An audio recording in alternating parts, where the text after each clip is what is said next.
104.5, the team, your home for New York sports. Joining us now, you can hear him, and part of the Morning Animals on WWLS in Oklahoma. It is Curtis Fitzpatrick with us right now. Curtis, we're going to get into the preview with the Knicks versus the Thunder, but first, Kevin Durant returns, to Oklahoma City, and what were your thoughts about the way the whole weekend played out? Weirdest sporting event I've ever been to. Just kind of surreal watching it all go down. It was the only game, any sport I've ever been to, except for maybe my 3-year-old boy's soccer game, where nobody cared about the score. It was weird. Yeah, usually you go to a game, and the interest in going to the game is to see who's going to win or lose. And I think most everybody watching that game thought the Warriors would win, but everybody wanted to see the sideshow, and that's what they got. It was weird. It was kind of sad to see it all play out because, it was the fans' first chance to see Durant here, and it was a stark reminder of what they used to have, and then it was entertaining, so it had all the emotions you wanted. Maybe or maybe not like your 3-year-old son's soccer game. I don't know if mascots dressed as cupcakes show up to the game, but for those maybe here on the East Coast who don't know the story, why were people dressed up as cupcakes? Yeah, and that was a little girl, and I don't know what she did. This little girl had carte blanche to just roam around the arena like she was a paid mascot, and she wasn't. She was just a fan, but they let her go. In fact, she was on the floor before the game when Durant first walked out. So he walked right by this girl who was on the floor wearing a cupcake outfit. No, it goes back to, and I'll tell you this, nobody knew what this was all about. But go back to the day of the decision, July 4th.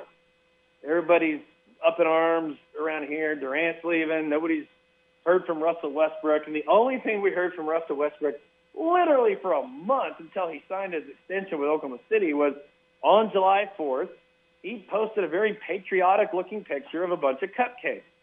And that was all that was said. It just said, Happy 4th of July. And people thought, well, no, he's hearing anything from Russell Westbrook. All he's doing is posting a picture of cupcakes. Well, then it later was revealed in a Sports Illustrated story right before the season started that back when Kendrick Perkins was here, and he was, I don't know if you remember, he was brought in as kind of the enforcer guy, kind of a guy to help change the culture and the attitude of the team and really helped him kind of launch into the NBA Finals in 2012. I mean, he was kind of an attitude changer because he had already won a ring and been through it all with the Celtics. And he had deemed a phrase in the locker room that anybody who was soft was a cupcake.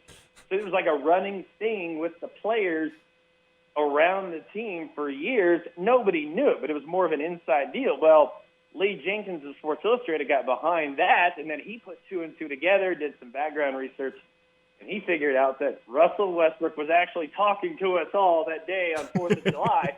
So when that nugget got out, well, the fans here, I can tell you, that article came out right before the season started, and the fans have been holding on to that little cupcake nugget all the way until this past Saturday night. So you could kind of see it coming for weeks, months even, that was going to be a big theme, and everybody ran with it. Curtis Fitzpatrick with us right now on 104.5 The Team. He's with the Morning Animals in Oklahoma. So just in case anybody thinks there's any act going on, Westbrook truly hates Durant, right?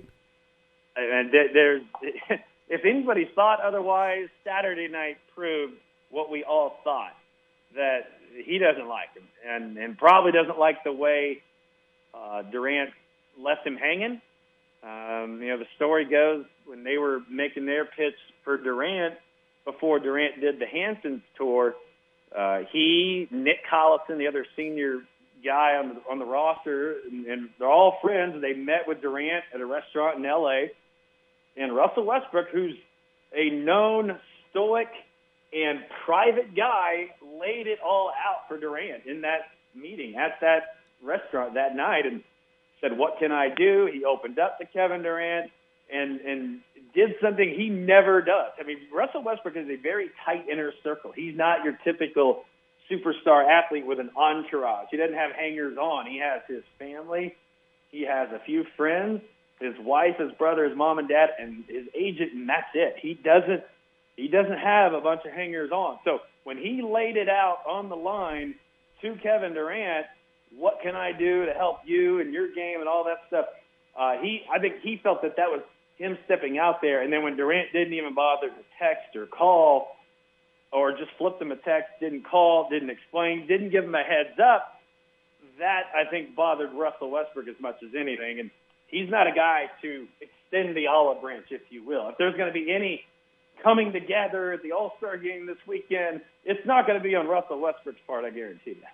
Curtis, what's the mindset for OKC fans? I mean, you had James Harden, had Kevin Durant, you still have Westbrook. Is it, I can't believe we let these guys get away, or is it, our guys are good and they'll find more? Yeah, I think it's both. It's weird. The Harden deal, as great a player as he is now and he's become, and he's fantastic, I think people around here got it. They understood the ramifications of trying to keep those three guys with max contracts at the time. And they offered him a pile of money that he just turned down a little bit more than what he ended up getting with Houston. And I think fans got it because they knew the economics of the game. Well, then the salary cap spiked up and the TV money came in, and a lot of it changed. So a lot of it's revisionist history. But, I mean, to it, man, you'll see general managers across the league, it's kind of 50-50. They go back and they say, yeah, I probably would have done the same thing. Some say, you know what, I would have rolled the dice and just see what would have happened. I think the fans get that part of it, and they don't resent James Harden at all. But the Durant deal is different because he left on his own, and he left a very good roster and a team that was ready to compete. I mean, they were neck and neck with the Warriors. If Durant's on this team this year in Oklahoma City, the Thunder think they have a chance to win the championship. And based on going up 3-1 on the Warriors a year ago, I think it's obvious that could have played out that way. So I think that's where people look at this and have a lot more animosity toward Kevin Durant right now. And yeah, and now, but once Russell Westbrook committed to Oklahoma City, I think they're thinking, yes, we still can get back. Nobody has expectations of championships this year, maybe not even next year, but they know that they have at least a puncher's chance to rebuild this thing because you got Russell Westbrook. Knicks Thunder tonight. Game is in Oklahoma City. As someone like yourself who's not from the New York area and you don't have to hear about Charles Oakley and James Dolan and all these other things on a day-to-day basis, what do you as someone in Oklahoma view the New York Knicks franchise as? I mean, it looks like a sideshow from here. I'm assuming you guys have a little bit of the same perspective, but maybe worse. Yeah, I mean, I think that's kind of the image. You know, whatever you guys have, it's probably not that way, but that's the narrative you see. You know, whatever the national narrative is, it's kind of the way it seeps around. Same thing with Russell Westbrook and Kevin Durant. A national narrative gets out there and it spills over to other markets. But yeah, I think the first thing you think of when you think of the New York Knicks is sideshow, circus, all of the above. Curtis Fitzpatrick with us right here, 104.5 The Team. Just real quick, if that sideshow circus was able to somehow upset the Thunder, what is your show tomorrow morning like? It's not going to be happy because when everybody looked at the schedule a couple of weeks ago, and you remember the Thunder went through, they lost probably their second best scoring option in his cancer for 8 weeks when he stupidly got in a fight with a chair.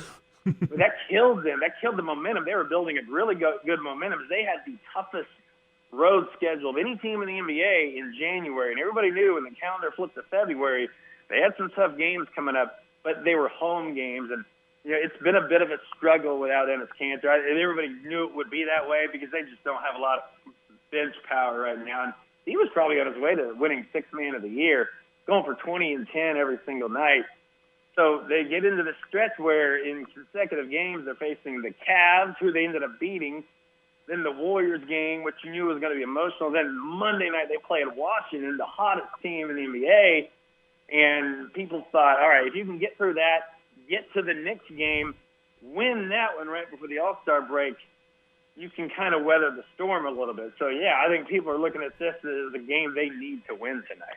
Curtis Fitzpatrick, you can catch him on the Morning Animals, WWLS in Oklahoma. I mean, secretly, I'm hoping that you don't have a great show tomorrow, but, I mean, you know that's just sportsmanship, my friend.